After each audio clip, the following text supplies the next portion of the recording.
The biggest fortunes in criminal history were never laundered through a bank. They moved on horseback with 2 tons of stolen tea, on schooners anchored just past a 3-mile line, in a gold biscuit small enough to palm. One of these empires answered to every crime except the one that actually convicted its boss.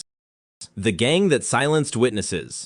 2 tons of tea, about the weight of a small car, sat inside the customs house at Poole, seized from smugglers who wanted it back. In October 1747, the Hawkhurst gang broke down the doors, loaded the tea onto horses, and rode home with the king's evidence. Their business ran on a simple imbalance. Duties on tea and brandy made legal goods expensive, so a boat that slipped past the revenue cutters could sell the same tea for less and still turn a solid profit, which meant every successful run funded rifles and horses for the next one, and every raid recovered made the gang bolder. Daniel Chater, a shoemaker, had once shared a drink with a Hawkhurst man named John Diamond and could identify him. That single acquaintance made Chater a target. In February 1748, the gang intercepted Chater and a customs officer riding to give evidence, held them for days, and killed them both. The murders turned smugglers who had operated across half of southern England into the most wanted men in the country. 7 of them stood trial at Chichester, and 6 hanged together on the broil in January 1749, their bodies left in gibbets along the coast road as a warning. The killing of 2 witnesses did what years of seized tea never had. It built England a permanent coast guard. Selling salt against the crown. Salt sold for one price in Brittany and nearly 20 times that price in neighboring Anjou, because France's kings taxed salt by province instead of by pound. Every household in the taxed provinces had to buy a fixed yearly quota of royal salt at royal prices. So anyone who could smuggle in the cheaper Breton salt undercut the crown and kept the difference, which meant border villages built entire seasonal economies around moving sacks of salt at night through forests the smugglers knew better than the tax collectors did. Gilbert Bargignac, a smuggler in his 50s with 5 children to feed, was caught, whipped, branded with the letter G, and sentenced to the galleys for life, a common ending for men who had no other trade that paid as well. By the 1780s, French courts were processing thousands of salt cases a year, jailing 1,800 people for smuggling in a single stretch before the Revolution. The gabelle survived wars, famines, and generations of galley sentences. It did not survive the Revolution. When the new government abolished the tax in 1790, it left the fiscal system that had invented it in ruins. And in 1794, 28 of the men who had once collected it, including the chemist Antoine Lavoisier, were sent to the guillotine in a single day. The company that sold addiction. In 1729, the Chinese emperor banned opium and recorded about 200 chests a year entering the country. By 1838, the British East India Company was moving 40,000 chests of opium into China every year, a 200-fold increase built entirely on smuggling past that ban. The trade solved a specific problem. Britain wanted Chinese tea, silk, and porcelain, but had little China wanted in return. So merchants sold opium for silver instead of paying silver outright, then used that silver to buy the tea, which meant Britain's tea habit was financed by Chinese addiction. Commissioner Lin Zexu, sent by the emperor to end the trade, forced foreign merchants to surrender their stock in the spring of 1839, and had more than 20,000 chests destroyed on a beach near Canton, mixed with lime and washed out to sea. Lin expected the merchants to accept the loss. Instead, the destruction became Britain's excuse for war. The First Opium War began that autumn, and by 1842, China had been forced to open its ports and compensate the merchants for the drugs Lin had thrown into the ocean. The company that built an empire on smuggled opium got its market back at gunpoint and called it a treaty. The Real McCoy. A 2-masted schooner called Tomoka sat 6 miles off Sandy Hook, New Jersey, flying a British flag, selling whiskey to anyone who rode out to buy it. Bill McCoy built the loophole himself, anchored just past the 3-mile limit where American law couldn't reach a foreign-flagged ship, then let smaller contact boats ferry the liquor to shore. His whiskey was never watered down, which meant customers trusted him in a market full of poisoned bathtub gin. And word of a reliable supplier traveled fast, which meant more boats, more customers, and a permanent floating market locals nicknamed Rum Row. By 1922, up to 100 ships sat anchored off the Jersey coast at once, in international waters, selling openly to a country that had voted to go dry. McCoy carried 4,200 cases of whiskey on his last run in November 1923. Washington answered his defiance with money, a budget big enough to double the entire Coast Guard fleet, and push American jurisdiction from 3 miles out to 12. The cutter Seneca found McCoy anchored off Seabright and fired until he surrendered. I was outside the 3-mile limit, selling whiskey to anyone who wanted to buy, McCoy told the court. He served 9 months. A government had rewritten maritime law and doubled a fleet to catch one bootlegger who never once lied to a customer.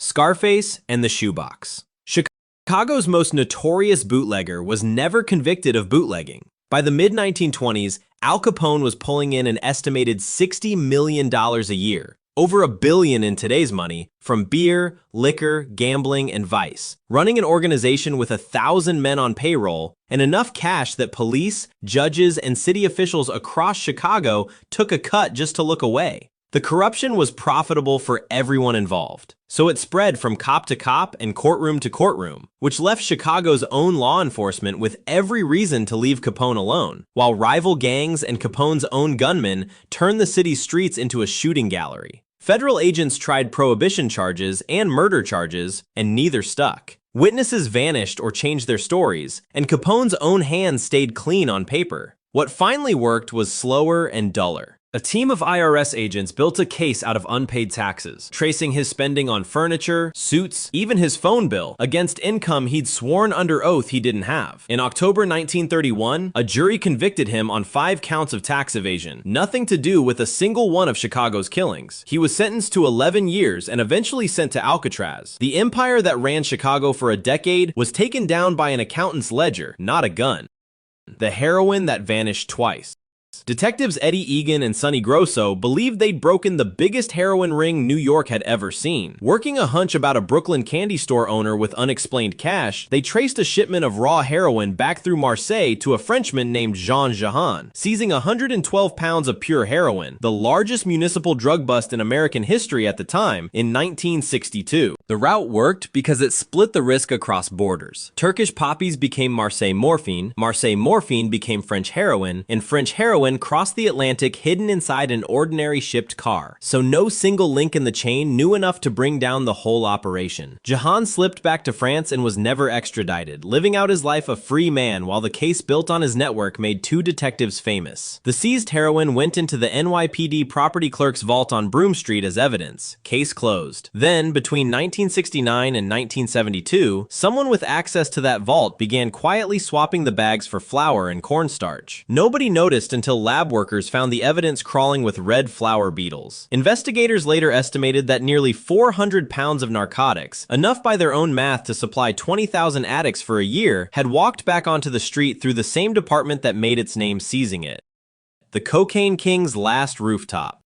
Pablo Escobar once burned $2 million in cash just to keep his young daughter warm while the family hid from police in the winter of 1993. It wasn't recklessness. By then, his Medellin cartel was reportedly moving $420 million a week at its peak, more cash than the organization could launder, so much of it sat buried in fields where rats and rain were said to destroy roughly 1/10 of it every year. The engine underneath was simple: cheap coca paste from Andean farmers, refined in jungle labs, flown and boated into an American market willing to pay any price. So every dollar of profit bought better planes, better bribes, and more firepower to keep competitors and the state at bay. Escobar answered investigation with assassination, judges, police colonels, a presidential candidate, and in 1989, a bombed airliner meant to kill one informant who wasn't even aboard. The bloodshed turned 2 governments into permanent hunters, and by late 1993, Escobar was down to 1 bodyguard, moving between safe houses in his own city. It took a single traced radio call to his son, not a military assault, to put a tracking unit on a Medellin rooftop where the king of cocaine died in a gunfight on December 2nd, 1993, the day after his 44th birthday. Bombay's gentleman gold smuggler. He ran gold past Bombay's customs officers for over a decade, and no court ever made a smuggling conviction against him hold. From 1960, Haji Mastan Mirza built a smuggling network out of the Bombay docks, where he'd once worked as a coolie, moving gold biscuits weighing about 116 grams each, roughly the heft of a bar of soap, small enough to hide in a headband or a turban. India's import duties made the legal price of gold far higher than the world price, so a smuggled biscuit sold at a discount to buyers and still cleared a healthy margin, and each run paid for a faster boat and a better paid lookout further down the Kerala and Bombay coastline. Mastan avoided the violence that defined later Bombay gangs. He settled disputes between rival smugglers instead of starting wars, and mixed openly with film stars and politicians rather than hiding from them. During the 1975 national emergency, the government detained him under a law built specifically to hold smugglers without trial. He served roughly 18 months. Years later, India's Supreme Court ruled that very detention illegal. Mastan died in 1994, an old man who had spent over 30 years around gold he never legally owned, and who was never in all that time convicted of taking it. The dark web's real name. A marketplace built on Tor anonymity and Bitcoin payments was undone in the end by an email address with its founder's real name attached. Between February 2011 and July 2013, Silk Road processed sales of roughly 9.5 million Bitcoin, worth about $1.2 billion at the time, connecting anonymous buyers with sellers of drugs and taking a cut on every transaction, which gave its operator, hiding behind the handle Dread Pirate Roberts, every incentive to keep growing volume even as it drew federal attention. Investigators spent years chasing leads that went nowhere. Then an IRS agent named Gary Alford simply searched Silk Road on Google and found one of its earliest online mentions, a 2011 forum post from a user called Altoid, advertising for a Bitcoin programmer and asking replies be sent to an address carrying the name Ross Ulbricht. That single lead led straight to a 29-year-old in San Francisco. Agents arrested Ulbricht in a public library in October 2013, while his laptop stayed open and unencrypted, exposing years of site records. In 2015, he was convicted on narcotics trafficking and other charges and sentenced to life without parole. The most heavily encrypted criminal marketplace of its era was undone by a careless line of text its own founder had posted 2 years before anyone was looking. Which of these empires had you heard of before this video? Tell us in the comments and subscribe for more stories of money that